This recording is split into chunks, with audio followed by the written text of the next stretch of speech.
The seventh landmark we can see in the middle cranial fossa is foramen ovale right here.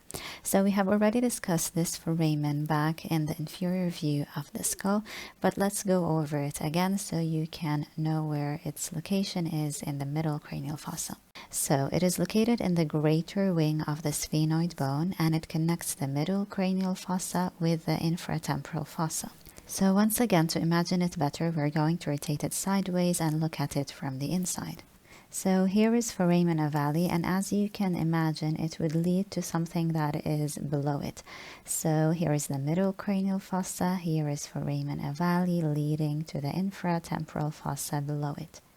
And here is this illustration that I really like for showing the position of foramen ovale. So you can see it here highlighted in red, and this whole area is the infratemporal fossa.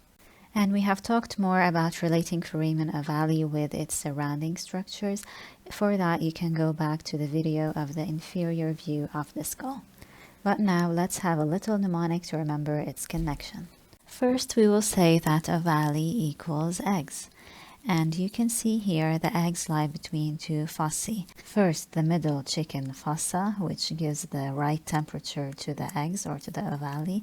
And the second fossa is the fossa that is under this heat or under this temperature, which is the infratemperature fossa, standing for the infratemporal fossa. Alright, so the eggs are between the middle chicken fossa and the infratemperature fossa. Now, the transmission of foramen ovale is first the mandibular division of the trigeminal nerve, the lesser petrosal nerve, which is a branch from the glossopharyngeal nerve, and the accessory meningeal artery, which is a branch from the maxillary artery. Now, we have already mentioned a mnemonic for the transmission of foramen ovale when we were talking about the inferior view. Let's revise it again. Let's divide the transmissions into arteries and nerves to make it easier.